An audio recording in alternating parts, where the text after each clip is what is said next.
Hey, what's up, everybody? Welcome to the Sully Squad. It is officially football season, and as you can see, I'm squadless right now. Mike Fuji can't make it; he's down at the Phillies game. I've got my man Sean Kilrain will be hopping on in a minute. But hey, it's football season, and the preseason is finally over, and I'm very excited to have a special guest from Inside the Birds. We got Andrew Dicecco hopping on with us, nice enough to hop on with us. So we're going to get down to a lot of Eagles talk, and I'm going to bring Andrew on right now, and we're going to get right down to business here. How you doing, Andrew? Doing well, Joe. How are you, man? Yeah, pretty good. And let's be honest. I mean, the Phillies are playing great ball. I love my baseball. But it's football season, bro. I mean, I'm like extremely excited. Had a fantasy football draft yesterday, so I'm a little tired from that. It was a long day, but it was a good time. And kind of glad the preseason's over. I mean, the NFL preseason right now is just it's almost like root canal. You know what I mean? Like how you can't even watch those games really. You know what I'm saying? It's not a great product, but I'm one of those few sickos that enjoy the preseason. I like watching the young guys play. I watch a lot of these players in college, so being able to see them take that opportunity and see what they can do with it's kind of cool for me. But I'm in the minority there. Yeah, you know what's funny? I say that, but I'm kind of right there with you as a sicko. I mean, I'm sitting there like watching Tanner McKee. I'm like, oh, this guy's got a good arm. You know what I mean? Like, yeah. And you don't get to see these guys during the season, most of them anyway. So it's kind of cool to see them get extensive action. Yeah, definitely. So to kind of piggyback off of that, what as far as like the final roster, do you see any possible surprise cuts? I mean, it looks like right now. I mean, like how about like the running back battle between like Sermon or Penny? Like how do you see that going? I don't think Trey Sermon makes it. I don't see a path in which he makes the team. Thought he got a lot of opportunities to show what he could do. They gave him a pretty substantial showcase throughout the preseason. I just don't think that he did anything to warrant them carrying 5 running backs. And I don't know that he did enough to unseat maybe a Boston Scott or a Rashad Penny. I just really, if you're Trey Sermon, you have to exhibit special traits, pass catching, downhill running, nose for the end zone, what have you. You need to be able to do something special to make your case for a roster spot. And he just didn't do it. Now, that's not to say that he can't play in this league. I do think that he can play in this league. Could be a potential guy that teams maybe look to trade for if they're afraid that they may lose him.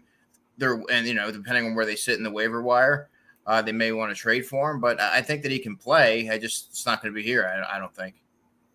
Yeah, and I agree with you. I mean, and also it's but you hear Sirianni. I mean, it seems like Sirianni always talks the kid up, but obviously, I mean, Rashad Penny. I mean, he's had a lot of injury problems, but when that kid's healthy, I mean, he's a beast, Rashad Penny. You know what I mean? Yeah, he's the most pure runner that they have on the roster, and I feel pretty confident in saying that. He's missed 37 games in 4 years, but when he gets the ball, he has a lot of burst. He's able to not just, run it downhill and barrel his way, in short yardage, but he also has enough juice to bounce it outside and make some explosive plays. So I'm interested to see if he's able to stay healthy, what he's able to do in this offense, because he could push for 800 to 1,000 if he is healthy and be a really good complement to DeAndre Swift. And I'm not exactly sure how much Kenny Gainwell is going to factor. I mean, I know he's gotten the majority of the 1 reps in camp, but he's also never had more than a small amount of carries in the season. So I don't know.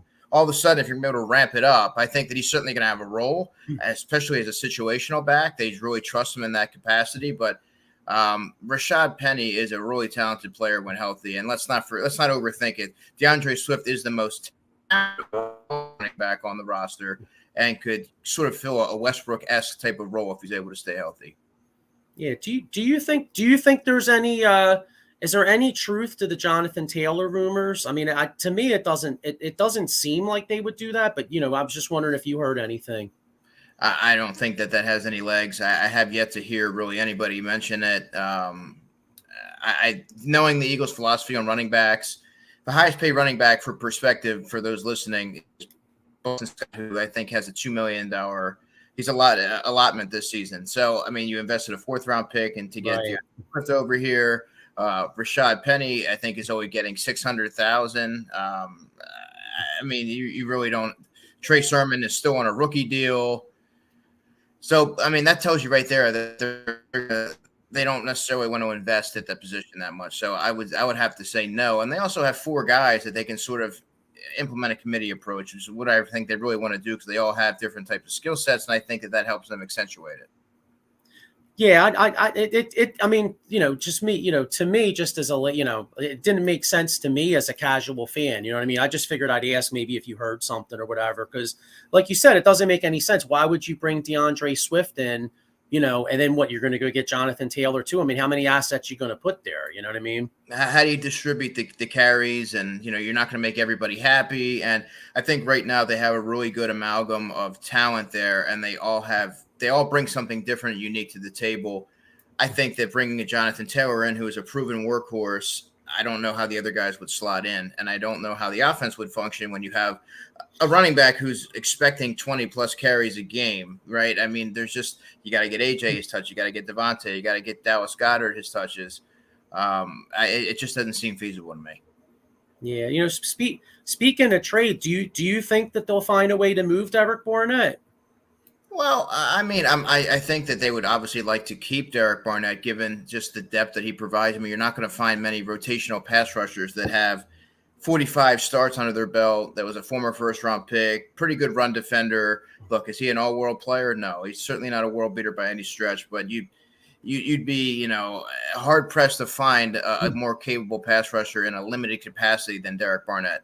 Is he a penalty magnet? Yeah. Does he have his flaws? Absolutely. But I think that they would like to keep him, but Derek wants to play a little bit more. He wants to play more than he's going to be playing here. He's not going to see that many snaps. He's 27 years old. He's in his prime, coming off an injury. I think he has something to prove, but I just don't see it. I mean, they restructured his contract a couple months ago, and I think that they kind of like the rotation that they have there. They don't have a lot of guys, actually, that can play with their hand in the dirt. They have a ton of edge rushers, Right. But in the pure defensive end, traditional – if we're looking at it from those standard, that perspective, you got Brandon Graham, Josh Sweat, Derek Barnett.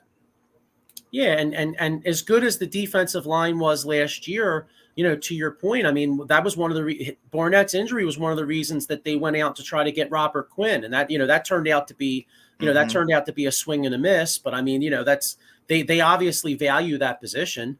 Absolutely. And that's the foundational element to their defense, right? It's going to ultimately take pressure off the back end, which, by the way, they're aging and they don't have a ton of speed back there. So I think that if you don't have a pass rush that can get home, you may leave yourself a little vulnerable back there. Bradbury and Slay are not burners. Slay's a little bit faster than Bradbury, actually considerably faster. But the safety situation, to me, when you don't have C.J. Gardner-Johnson, Marcus Epps could run a little bit. He wasn't somebody that had a ton of range, but Gardner-Johnson was that jack of all trades. He can play anywhere you need him to play, and not having that leaves you even more vulnerable in the middle of the defense when you don't have corners that have especially world-class speed. So I think that the pass rush is so paramount to what they want to do, and having as many bodies as possible to keep that rotation going is going to be crucial to their success.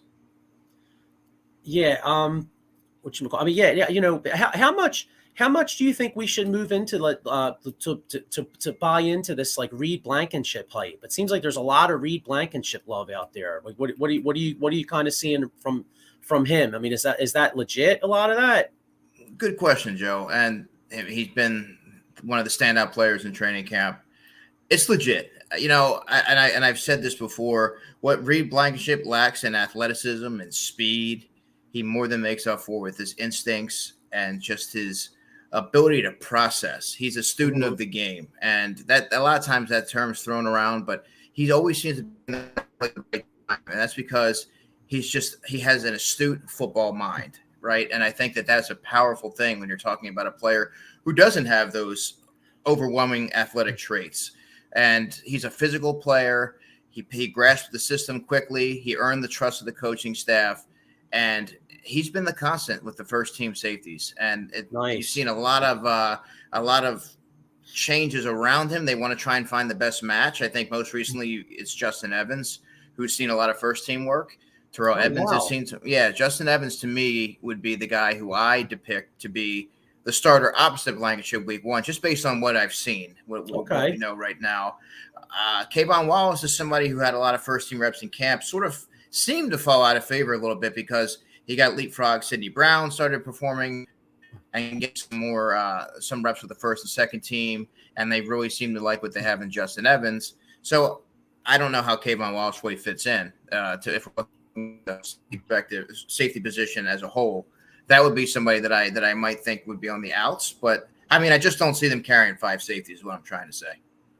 Yeah, gotcha. Yeah, no, that makes sense. And it's funny because with the Blankenship, I mean, if you look at, a lot of throughout the NFL, you've seen safeties that maybe don't have, the quote unquote great athletic ability, but just know how to play the game. I mean, I could remember, not saying Reed Blankenship's obviously going to be like this guy, but like a John Lynch type guy. You know what I mean? He didn't have like the greatest speed, but the guy knew how to play. He knew how to play the game. Right.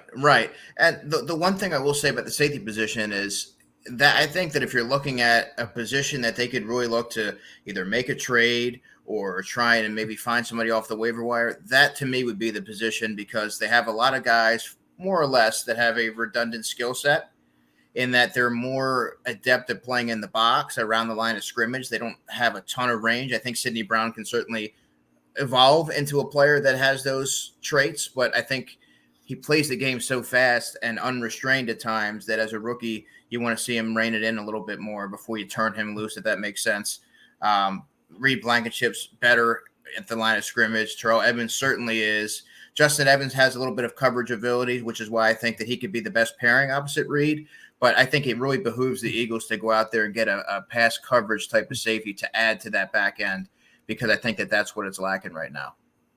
Yeah, definitely. And you would touched on the D backs, the defensive backs like Slay and Bradbury, and obviously they're going to be here this year, and I guess looking at their cap hits, they're probably going to be here next year too. But what do you think of the Isaiah Rodgers move? I mean, I know he has some legal, he's suspended for the gambling, but he. I don't know like what you think of like Pro Football Focus, but he was like a top 5 or 6 corner supposedly under Pro Football Focus last year. Do you like that move? No, I'm not gonna slight their data or anything like that. I go with what I see. I always base my assessment on what I see, not what somebody else tells me. But I think he's a solid player. I liked him coming out of UMass. I think he's a smaller, scrappy player, very fast. I believe he ran a 4.28 or something to that effect in his pro day that was held for him. He's obviously would be there to play the slot. Really good kick returner as well. I never like to get carried away with any of these acquisitions, because I like to see them manifest on the practice field. And he won't even be eligible for reinstatement until 2024, and he won't even be able to join the team until then. So I think it's a smart move and trying to prepare for the future, maybe add an intriguing guy that could be in the mix, and it certainly can't hurt. So that's an upside addition, in my opinion.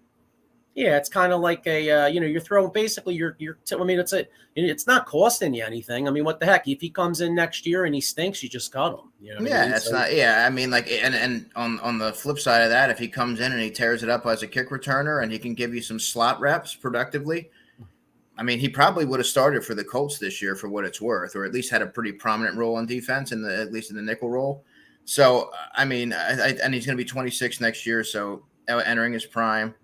I think it's a decent move, and that's another shrewd move from this front office to even looking with an eye towards the future to bring somebody like that in that might have some upside.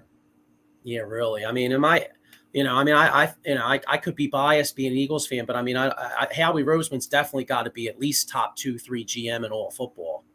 Yeah, in my opinion, I think he's the best in the business. When you look at his whole body of work, what he's done, the fact that you wonder if other teams are going to be hesitant to even want to deal with him, because he seems to always get the better end of those trades. I just think that he presses all the right buttons, and he really hit his stride as he's gone on here in Philadelphia. I mean, obviously, there's always going to be some blips on the radar. Of course, there are for any general manager, but I think that he really has a good pulse and a good sense of what the team needs, and a good a good mind of looking down the road and what could be beneficial to the team in the future. Yeah, well, speaking of, I mean, hey, we're sitting here throwing Roseman bouquets, and obviously he deserves them. But one thing on the bottom here, I'm a little concerned about is what do you? I'm a little concerned about the punter situation. Is there I mean, that was a huge play in that Super Bowl. I mean, that punt. I mean, I'm not saying that's why they lost the game, but all year, a lot of us fans were like concerned, like, hey, this kicking game's going to catch up to him, and then sure enough, the Super Bowl, that big punt return is. Do you think there's a possibility they can make a change at punter? Yes, but another thing to take into account is that he's a solid holder, and when you look at the kick that Jake Elliott hit last week, I mean, they have a good chemistry there. Rick Lovato, the long snapper, as well. I think that the chemistry there is also really valuable, but you have to sort of balance that and say, can we get another guy maybe who has more of a leg, more consistency? That's really what you're looking for: consistency, putting the ball where it needs to be in situational moments. But I think that he's a marginal punter. You know what you're going to get with him. I never thought that Ty Zedner was really going to have a legitimately push Zippos for a roster spot. But I think that he may make the 53 initially because you want to have somebody there. You don't just want to go in there and feel like feel compelled to have to add a punter. That's tough when you're desperate. I think he might just be there, and then if they see somebody they like better, maybe swap them out and do one of those type of things. But look, if we're talking about the punter as a weak point, I mean, I think that Howie Roseman's done a pretty good job constructing this roster. You're always going to have little sore spots: linebacker, safety depth. You can't be great everywhere, but I think that that's probably one of the positions that I think that they would address. Gotcha. All right. Well, yeah, before we get out of here, being that the Eagles are such a solid team, not to put you on the spot, but I mean, who do you think their toughest competition is? Like Dallas, San Francisco, and do you think the Eagles, will get back to the Super Bowl? I would say probably. I wouldn't say Dallas. I would say maybe San Fran, Seattle. I think Seattle can be a pretty formidable. They made some good moves. Yeah, they slowly built that team into having a pretty well-rounded roster. I think they could make some noise this year if Geno Smith's able to replicate his success, which hasn't been proven throughout his lengthy career. We have to see if last year was an aberration or if he's sort of turning the corner in his final act of his career. So I would say Seattle or San Francisco. But to your second question, I think that the Eagles are equipped to run through the NFC. If they stay healthy, health is key. And last year was really rare. They didn't really sustain any serious injuries on their way to the Super Bowl. And if they're able to do that, I don't really see any team being able to go toe to toe with them in the NFC. The way I see it right now, to be honest with you, I have the Eagles and the Bengals meeting in the Super Bowl. Interesting. Yeah. It's funny because I started watching ball back in like the late 80s, and it's almost like a flip. Like I remember growing up, it was the NFC. You had Philadelphia, Washington, Giants, San Francisco. You had the NFC was the gauntlet, and then the AFC you had Buffalo, and but Buffalo made it those 4 straight years. And it's kind of right now it's kind of like you look at the NFC, like the Eagles might have the best roster in the National Football League, but the AFC.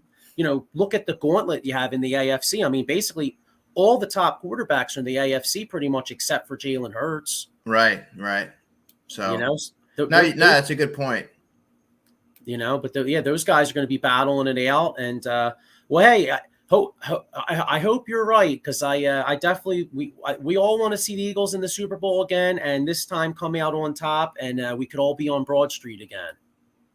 Well, I would love to cover another Super Bowl. So last year was a great experience in Arizona, but I would certainly like to get to Vegas and cover a Super Bowl there. So that would be quite an experience.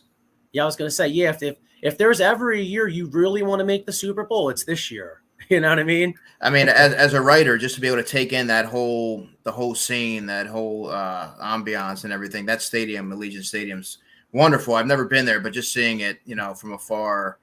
I mean, I got to get there. So that would be pretty cool for me. Yeah, definitely. Well, hey, Andrew, I really appreciate your time. I'm sure everybody knows you out there, but where can everybody catch you? You could check me out on Twitter at Andrew Dicecco. I'm pretty active on there, and you can also go to insidethebirds.com. That's where all my stories are. We just had our podcast that came out this morning where me, Adam, and Jeff mulled over our 53-man roster projections. It was a lot of fun, so you can check that out as well. All right, cool. Hey, thanks a lot, man. Hopefully we'll talk again, and hopefully it's during the Super Bowl run. Let's make the Super Bowl run this year. All right, man. Nice to meet you. Yeah, you too. Have a good one. You too. See ya. So yeah, that was fun. It's always good. It's always good to get some football talk out here. So like we were saying, hey, hopefully he's right, and the Eagles, the Eagles make another Super Bowl run. And yeah, so let's just hope. Sean hopefully should be hopping on in a minute here. So let me check out some stuff here. Oh, hang on a second. But anyway, yeah. So let's hope they do a run here. Let me check out a comment here. Oh, I missed this one here. Hang on. Evan Lauro, you can check Evan out on the Big Blue Power Hour. He's a Giants fan. He says Isaiah Simmons going to catch Hurts this year. So glad to have a fast linebacker on the core. And Evan also says year 14, hell no. Okay, yeah, that's one thing. I'll tell you what. I got to give. We didn't mention the Giants, but I got to keep it real. The Giants are Giants scare me a little bit. I got to be honest, and I'm not trying to kiss Evan's butt here since he's a Giants fan, but they got a nice team. I like what they did moves wise. Daniel Jones. Looks like he's showing some improvement by all accounts. They went out and got Isaiah Simmons. I like what they did in the draft. They drafted Jalen Hyatt, who looks really good. You have Darren Waller as tight end. He could be a hell of a weapon. So I kind of like what the Giants are doing. But anyway, yeah. So it's going to definitely be an interesting. It's going to definitely be an interesting season. So anyway, here. Let's get into some. Let's get into some Phillies talk because right now we have Eagles are about to start, but the Phillies are red hot right now. So let me pull up some Phillies talk here. All right. So the Philadelphia Phillies coming off a sweep of the St. Louis Cardinals. Now these aren't your father's Cardinals. Usually the Cardinals, I can't remember the last time the Cardinals were this terrible. I was actually at the game Saturday night, and the Phillies were just bashing the ball. I mean, they hit at least 3 home runs. Bryce Harper's like red hot right now. Castellanos hit a couple of bombs. Stott's hitting ball well, Bohm's hitting well, and it's Phillies are playing some really good ball. So hang on, let me see if I can get Sean on here. Oh, all right, no, so all right, but anyway, yeah. So like I said, Phillies are playing great ball, and they're just playing well. So anyway, let me give a shout out to my sponsors here. All right, anybody out there with an injury, if you slip and fall at work, my man, attorney Big Al, aka Jason Fine, aka Big Al, motor vehicle accidents, slip and fall, workers' compensation, or personal injury claims. He has three office locations throughout Pennsylvania, New Jersey, Philadelphia, PA, Cherry Hill, or Pittsburgh. So if you fall and get hurt, say you're out there playing football, or having to, we're heading into the fall, so people are out there having catches with football or whatever. If you happen to fall down and get hurt, call my man Jason Fine. He's the guy to call. Got another new sponsor here, Dugout Mugs. They have basically it's kind of cool. They have a mug for any baseball fan. So you could use the promo code OOTBS Sports 20 at dugoutmugs.com. So you can get all kinds of different designs. I mean, hey, here's hoping, here's hoping the Phillies make a run, and maybe in a few months' time we have a 2023 World Series champion Philadelphia Phillies mug. Wouldn't that be great to be out there? Here I got here. Any coffee drinkers? Now you don't need to drink coffee to watch the Philadelphia Eagles, because the Eagles are going to have a great year. But if your team sucks out there, and you're trying to watch, like for example, the Arizona Cardinals, like they blow. So say you're a Cardinals fan and you want to try to watch that trash, you might want to do some Monkeys Call Coffee. Maybe you'd have to spike that, John, too. So you could use the promo code OOTBS Sports at monkeycallcoffee.com. So make sure you check those guys out. Here's all the shows on Out of the Box Sports. There's something for everybody. As you're watching right now, we got the Sully Squad on now. Later tonight, 8:30 p.m., we got Big Blue Power Hour. Tuesday night, tomorrow night at 6:30, you got a show called Commanders Gridiron. And then I'll be on with my man Dave Yarnell doing extra innings. So all you baseball fans, check that out. But, we're talking about the NFC here. And the one thing is that, I didn't mention the Commanders, but got to admit, their quarterback, Sam Howell, I know it's only preseason, but that kid looks like he's got a chance. And the one thing about that team is they have a lot of talent. And, they got a lot of talent on that team. And, if they get some quality quarterback play, they could be a little scary too. Here's my man, another show here, my man Ken Fry. He's doing a Raiders show, Las Vegas Raiders, Just Win, baby. So you can check him out. He also does LA Kings. And here we got one more here. Okay. And anybody out there making a trip, Philly Sports Trips is the best in the land. All right. I know myself personally, I'm going with Mike Fuji. We're going down to the Washington one, October 29th. Vince Rizzuto does it well. And not only does he do road games, but they also do a tailgate for each home game. So make sure you check that out. Like I said, best in the business. So if you're trying to do a trip, do that. And I got two more here. Thursday nights, NFC East, got a new show called the NFC East Table. It's basically trash talking back and forth. So whether you're a fan of the Cowboys, Giants, Eagles, or Commanders, it's hard for me not to say Redskins. I got to admit but Commanders. Basically, check it out. It's nonstop trash talking. And one last one, all you Notre Dame, anybody out there that's a Notre Dame Fighting Irish fan, I know I am, and my man Sean's about to hop on in a second. He's a big Irish fan too. We both grew up Notre Dame Saturdays, Eagles Sundays. So if you are an Irish fan, got a brand new Golden Dome podcast hosted by my man Miko Spencer. So make sure you check him out. So let me add my man Sean on here. What's up, Sean? What's up, man? Sorry for the delay, man.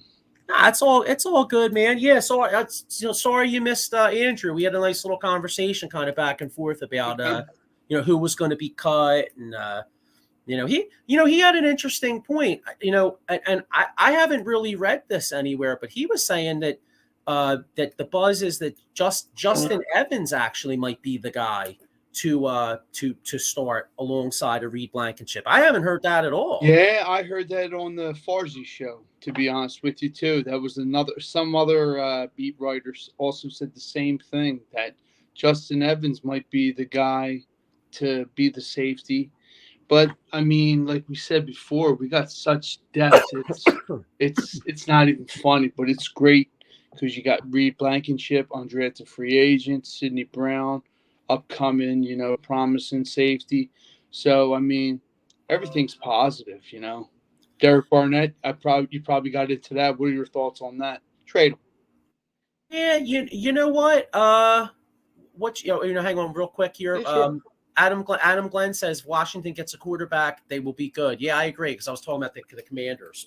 True. No, but the thing with Derek Barnett, I mean, see, the problem is, I mean, I'm all right with I'm okay with trading him, but then you got to then you might run in the same problem you had last year, where all of a sudden if somebody goes down, then you're a little thin. You know what I mean? True. That's always the worst case scenario. I mean, but the thing is, though, he might have a little bit. Honestly, he may have a little bit of value, bro, because I know he's been kind of a quote unquote bust, but he does have experience. I mean, you True. may be able to get a 5th round pick for Derek Barnett. Yeah.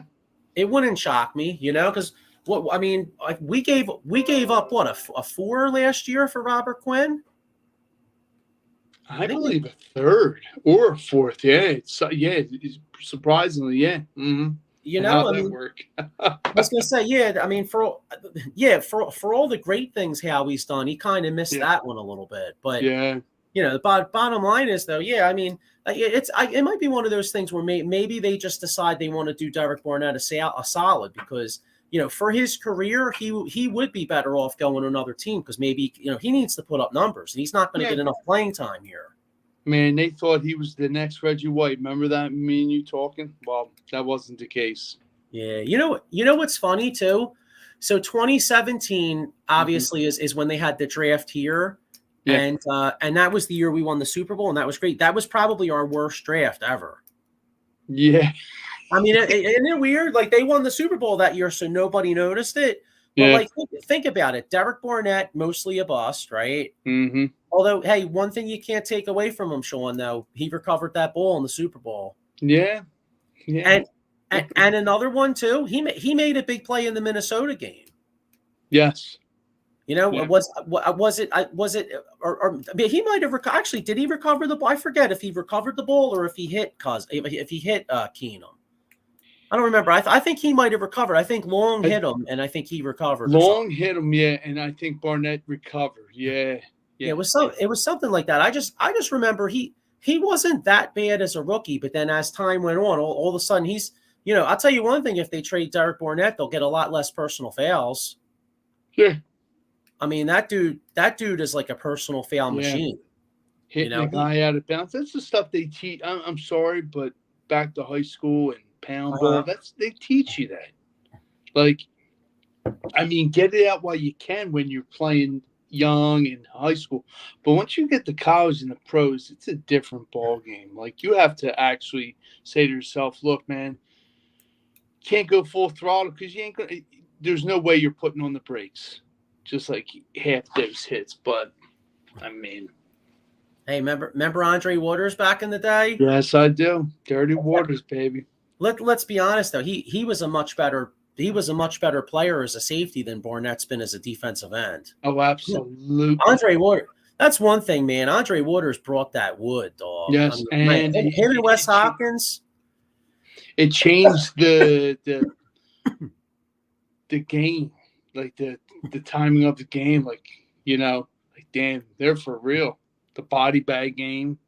That was good. There were so many great games. I want to do another old school on that era. Like actually, you know what I was thinking? I was actually mulling this around. I couldn't sleep and I was like sitting around and I was thinking I wouldn't mind doing a show on like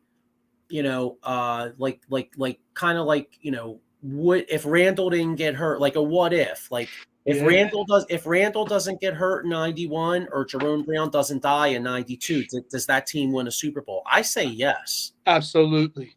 I say yes. So that would be good. That's kind of like a show I'm kind of interested in doing. It's not, I don't know if that would really be like a quote unquote, like an old school show, but it'd be kind of interesting. You know what I mean? To kind of debate that back and forth.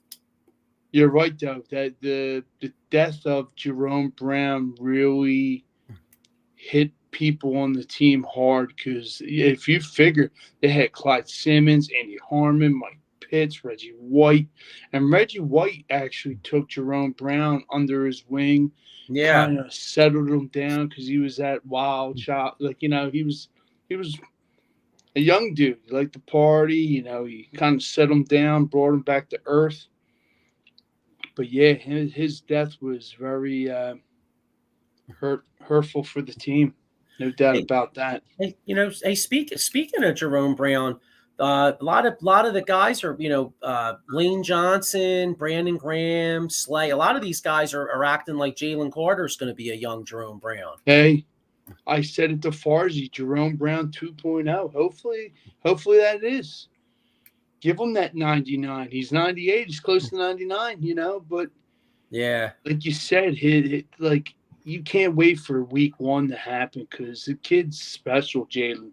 Like his technique, and I think me and you brought it up. His technique is this is the way he gets off the ball, man. It's like wow. Like the first man's always going to win, the lower man's always going to win, But just his speed, like you said, his technique, it's off the charts. We haven't seen that in a while.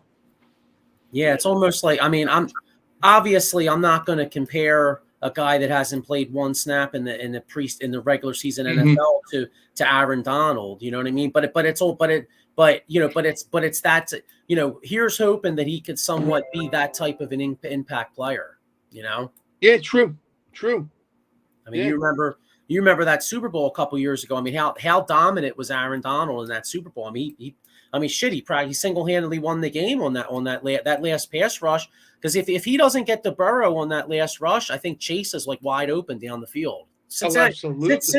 I've seen like they showed it. I forget. I saw it on like Twitter or somewhere where they showed that play, and Cincinnati had a wide open receiver, but Burrow was busy getting his ass kicked. Oh, dude, he was eating that turf. You're right, but yeah, Donald's technique, man, he's off the charts, man. Double team him, low, like rip move, and all that other stuff. But yeah, it's something. Yeah. So so I want to talk a little Phillies, but but since you just hopped on, just to get your real quick, do you see any like possible surprise cuts of the Eagles? Like any names that we're not like thinking like for I have one. Now I don't think this will happen, but like based off of the fact that I heard that they were saying Kayvon Wallace has looked good in camp and Evans looks good. Could Terrell Edmonds possibly be a surprise cut? There's a possibility, but what I've been hearing from that is kind of make him a hybrid safety / linebacker because he's been working into that mix. But yeah, I mean, nothing surprises me with this team. I think surprising cut for me. Well, Dennis Kelly was just cut. That was a little surprising. But then I saw one of the writers said on Twitter that basically that's because the kid from Alabama, and this is encouraging. Okay, Steen, they love the kid Steen, and so I feel like they're already confident in that kid. Wow, that's some positive and great news, man. Because it goes to show you, kid's young. He's got great technique, and to play, like you said, guard and tackle, that's pretty key. But depth is the key, like you said. Probably for me, a surprising cut. I wouldn't be surprised. Maybe one of the I'm thinking it might not happen. One of the tight ends, like Jake Stahl. You never know.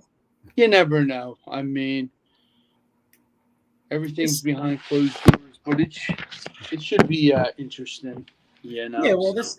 I mean, you look at this roster is just so deep. The only real weakness, the major weakness really is play. And you have a little bit of concern about the linebacker, and then you're wondering about the safety. But Andrew was saying the hype about Reed Blankenship, like the team is like really high on him because I was asking, I'm like everything I'm reading says that Reed Blankenship looks great, and he was like, yeah, it's like they really love the kid. He seems one of those players. He has great technique. He's smart, and he's a great tackler. I mean, you can't teach that. So. Hey, he baited a future Hall of Famer Aaron Rodgers into a couple picks last year. Yes, he did. He baited the shit out of him on that one, John. Remember, he's like that was a hell of a move. And then the other one, I mean, the game was already out of reach, but like there was one play, I think it was in the championship game against the Niners, where Deebo Samuel was like running around on the end of run, and Reed Blankenship came up in nowhere and tackled him open field. Like, you don't see a lot of guys tackle Deebo Samuel open field like that. No. Shot. You know what I mean? Not at all. But yeah, we'll obviously, hey, it's really exciting that real games are coming up here. But how about this Phillies team, man? Saturday night and Sunday night couldn't have been better. Yeah. You know, wheeling and dealing, Wheeler. And then shockingly, I think Noah silenced the critics, to be honest with you, with a nice performance. 7 innings, 1 walk, and fresh my memory, 7 strikeouts maybe? Something like that. And hey, listen, I'm a staunch Aaron Nola critic. I mean, I've been riding Nola like crazy this year, but got to give him his props. His last 2 times out in particular, he's been very effective. And even before that, he's his last 4 or 5 starts, he started to kind of get more of a rhythm. You know what I mean? Mm-hmm. I mean, he didn't even give up a long ball yesterday. You know, yes, he didn't. I mean, yes, he did. I mean, he was on point. Go ahead. No, I was going to say, Paul Spencer's got a comment here real quick. He says, how do you feel about quarterback 2 and quarterback 3, Mariota and McKay, since Book was released? Boy's gonna release Will Greer. He fits the bootleg Hurts pro type, mobile and fast. I don't know. Do you see the Eagles go? I mean, maybe they would, but I heard they're going to put Ian Book on the practice squad, and Mariota will, unfortunately, for some people, be the backup. I mean, your thoughts? Here's the thing, right? I'm not really a, I know it's easy to rip Mariota in the preseason because he kind of looked like shit and all, but we kind of got to keep it in a little bit of perspective. I mean, they're not playing with any starters. I mean, we all kind of knew Mariota's always struggled with accuracy, right? I mean, if you thought Mariota was going to come here and start being like Joe Montana, I don't know what football you're watching. I mean, you know what I'm saying? Yeah. Matt, the draw to Mariota is, if Jalen Hurts misses 2 games, 3 games, right? That you can still run the same offense. You could have a heavy dose of the running game. And don't forget, if Mariota's the guy for a couple games, they're going to put a game plan in for Mariota. You'll see a heavy run based. It'll be a heavy run based offense. You'll see probably play action passes, and the Eagles have enough weapons where I feel like Mariota could get you a game or 2 and score you 20 to 24 points, and then you're going to have to find a way to make some defensive plays that game and a solid running game. Very true. I mean, I got wheels, but like you said, his accuracy is Here we go. Paul Spencer says, "Give me a 3rd for Lance. LOL. It's an upgrade from our 4th. To me, it's a steal. No brainer for us.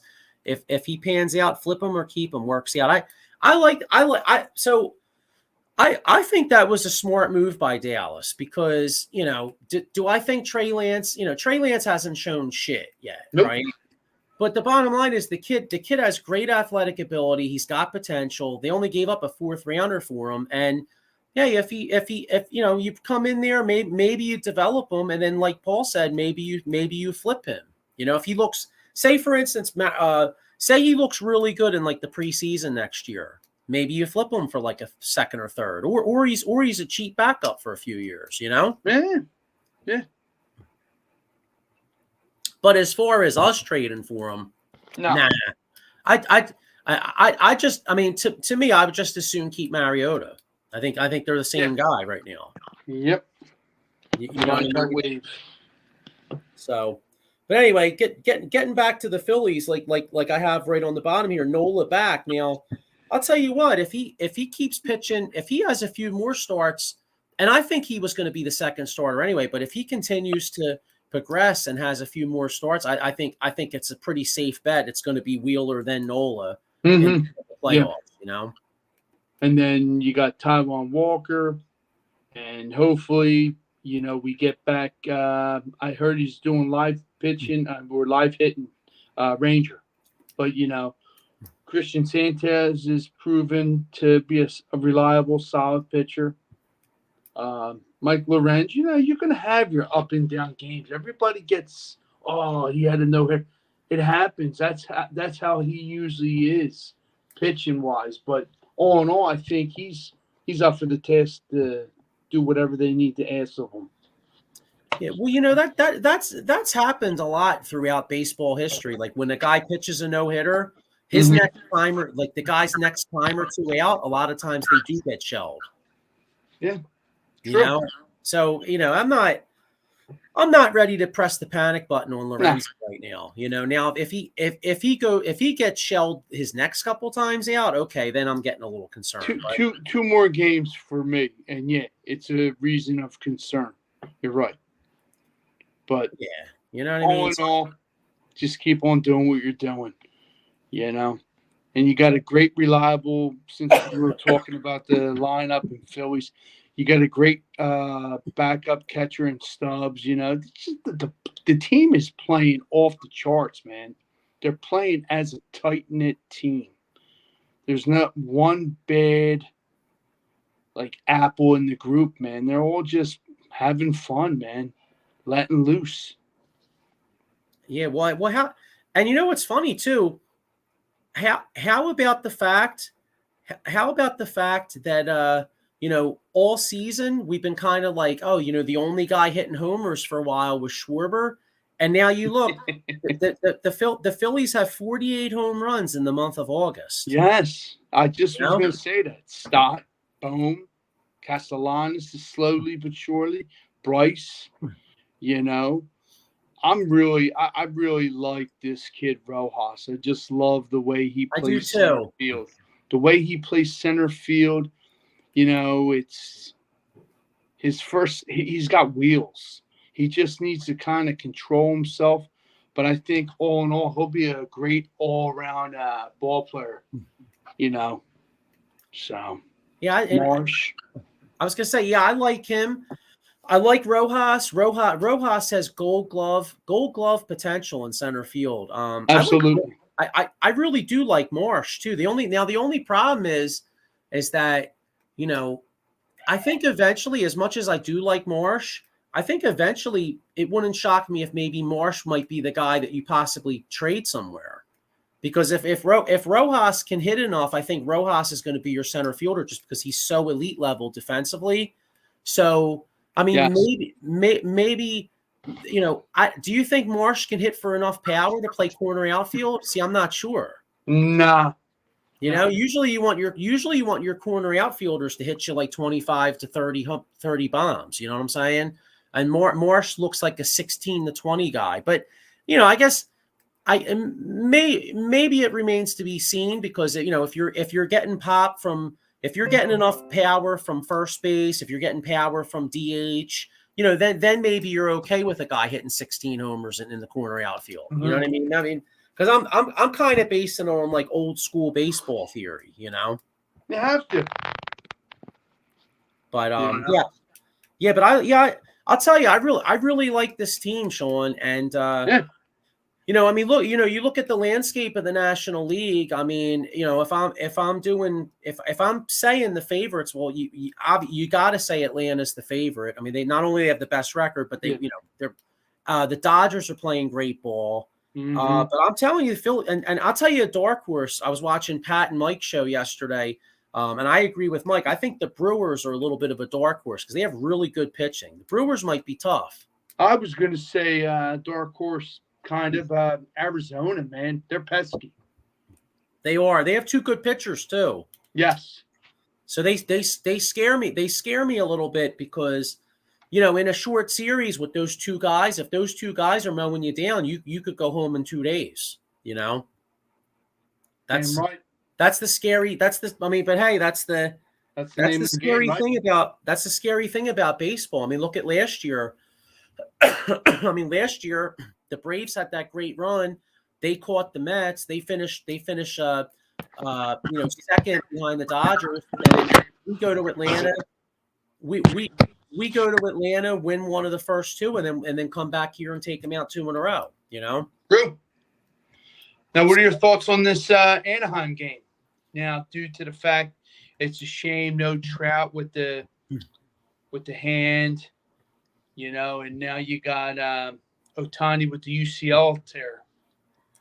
And our boy Mickey Moniak's back in town. Mickey Moniak's become a good player. Yeah. How about that? Yeah, I'm not pining for him though, because I really do like Brandon Marsh, and to be honest with you, Moni, I don't think Moniak was going to do it here. You know, some guys need a change of scenery. I think that kid needed to go somewhere where he wasn't the first overall pick. You know what I mean? In Philadelphia, he's always going to be looked at as the first overall pick, but in Anaheim, he's just a young guy they traded for. Mm-hmm. You know, that plays kind of like Markelle Fultz. Like, and I know it's another sport, but you know, Fultz was first overall in Philly. I don't think he was ever going to be successful here, and he's turned himself into a decent player in Orlando because there's no pressure on him. True. You know what I'm saying? So, my thoughts on the series. I got it. You know what? Can't let up. You can't let up. I don't want to go like. Let's just keep the train moving. You know what I'm saying? Like, you know, worst case scenario, go 2-1. I'm hoping for a sweep, but worst case scenario, here. Go 2-1. Because you know, I want a stress-free last few weeks of the season. Like, I'd like to have this number 1 wild card spot wrapped up with like a week to go. Then you set up your pitching rotation, and somebody has to come to Citizens Bank and take 2 or 3 from us, and then let's beat the shit out of somebody when they come here, and then boom, and then NLDS best of 5 versus Atlanta. Let's rock. You know what I'm saying? That's how I'm looking at it. And you know, like I said, man, the Braves, you'd have to say are the favorites, but let's be honest, John. If the Phillies were to find a way to win one of those first 2 Johns down in Atlanta, there's going to be a lot of tight sphincters down there in Atlanta. And that right. And your nails. Right. Absolutely. And those hitters would be grabbing that bat like sawdust. You know what I'm saying? Yeah. They'd be turning the bat into sawdust, dude. Mm-hmm. My buddy just texted me. He said Mickey Moniak just had a nice infield single. Oh, did he? Okay. Yeah, he's still, you know, yeah, you know, it's funny. I wish the kid no ill will. I hope he has a really good career. You know, I mean, it's no sweat on my balls. I hope he's a good player. What happened? You're right. You know, because I'm not that dude, man. Like, I'm not gonna hate on a dude just because he didn't produce here. I mean, whatever. Mm-hmm. You know, I mean, we got a lot of talent. We got a hell of a team. So, you know, it is what it is. He could do his thing out there for a team that totally sucks balls. You know, their fans try to drink monkey cold coffee just to stay up and watch that, John. You know what I'm saying? So you got that right. So, you know, and our team's good. So let's, you know, it's all good. And you know, it's funny you mentioned Trout, man. I think I saw an article like right around the trade deadline where somebody brought it up again. They were like, oh, you know, maybe the Phillies could trade for Trout if the Angels. Bro, not to be mean, I wouldn't even want to trade for Trout right now. He's always hurt. He's damaged goods. It's a shame. It really is. Yeah. Such a awesome talent, but he's had his string of bad luck. You know, it happens, but you wish him nothing but the best. But yeah, he's not coming here. Right. And like, you know, for what you'd have to pay him, for what you'd have to give up, I mean, to me, it's not worth it. Like I think the article was saying like you'd have to give up like some of your top minor leaguers and maybe an Alec Boehm or something. I'm thinking to myself, I wouldn't do that. There's no way I would do that. Nah, the way we're playing, the way the way we're riding, we're good. Yeah, no way, Sean. Yeah, absolutely. Oh, Angels are up 1-0. Okay, all right. That's all right. That's all right. It's early. It's early, man. No, but you got some people hitting the panic button. Just ride that wave, man. There's something special. All right, so we got some. All right, so I'm looking at the landscape of this week. All right, the Phillies. All right, the Phillies have 3 with the Angels, and you know what?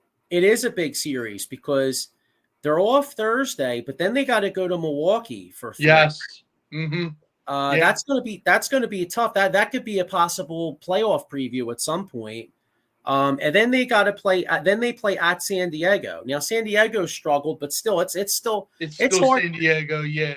It's hard. You got to fly across the country. They still have a lot of good hitters, really, they have a lot of talent on that team. I mean, San Diego, the Yankees, and the Cardinals are the three most disappointing teams in baseball Yeah, this year how by about it? All that lineup: Xander Bogart, Juan Soto, Machado, Tatis. And then you got Waka, Darvish. You thought he was going to be something. He's kind of up. He's that up and down kind of pitcher. Reason why I say that is I have him in fantasy. I gotcha. And then, but like you said, back to these Brewers, man. You got the kid South Frelick. I had him. That kid is good. He has wheels. He's on point. He hits. He runs. He does sort of like I don't know the guy, but yeah. And then you got Yelich. He's finally coming on.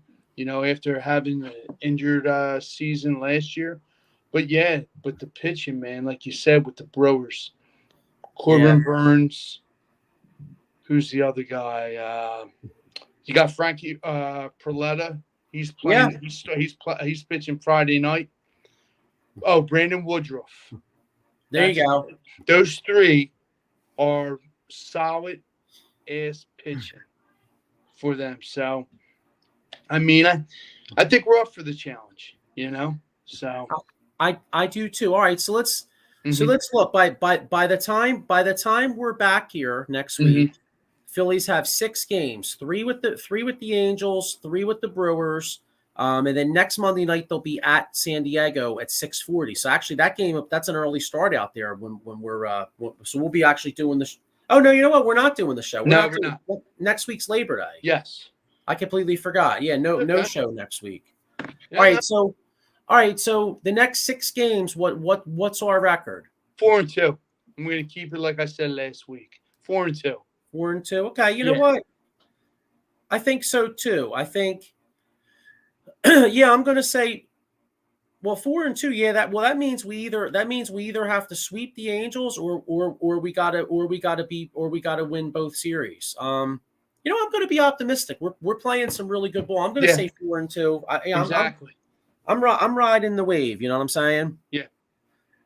And I'm hoping that the Phillies recognize that that's a big measuring stick series versus the Brewers. And I'll tell you that's one thing about this Phillies team.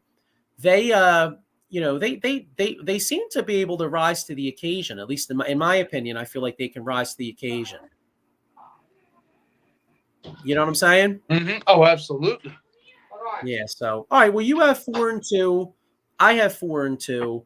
And now that I'm thinking about it, so next week's Labor Day. So we're not. So basically, wow, you know what? We won't be on next time we're on. Will be Monday, September 11th. So the next time we're doing a show, bro, the Eagles would have played. Okay.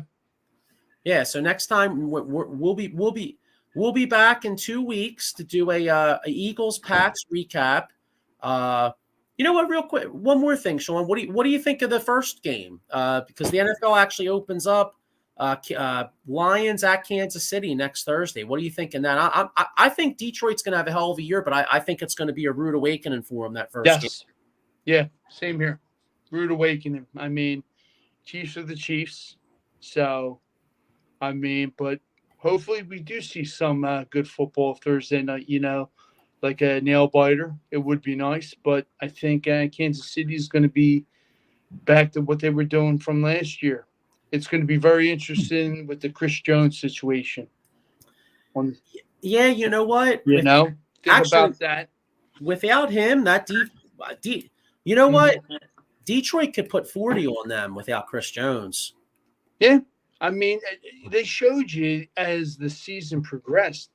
Detroit's hungry. They got a lot of underachievers. Look at the kid Hutchinson. Man. I mean, no, I'm sorry. The defensive end. I forget his name. But, yeah, he was playing balls to the wall. He was a hell of a player. Yeah, you're talking about Hutchinson. Hutchinson. The kid they took from Michigan. Hayden Hutchinson, yes. Yeah, Detroit's got a lot of talent. I picked Jamar Gibbs in like the 4th. I took a little bit gamble because I think he could be really good. I took Jamar Gibbs as one of my sleepers in fantasy. I think because you and Brian, my brother took him too. Yeah, the only thing. Yeah, the only thing that sucked was I tried to get Montgomery a little bit later as the handcuff, but somebody beat me to him because I think, because fantasy wise, I think Gibbs could have a hell of a year, like catching the ball and getting yards, but I could see Montgomery vulturing some touchdowns, Yeah, but we'll see. Yep. So yeah, I like the Chiefs that first game, but the Lions, I think the Lions are gonna have a hell of a year. So we'll see. But hey, that'll be we'll be talking a lot more football. Yeah, bro, it's football season. So our next show will be Eagles post-game show pretty much. The recap. And so it's exciting times coming up. So But all right, well, we're gonna get ready to wrap up here. Like I said, next week we won't be on. So we'll see you all September 11th. Thanks, Labor Day. Yeah, thanks again to Andrew Dicecco from Inside the Birds for hopping on and talking some football. Appreciate your time. And we'll see you all in 2 weeks. Later, Sean. Later, everybody.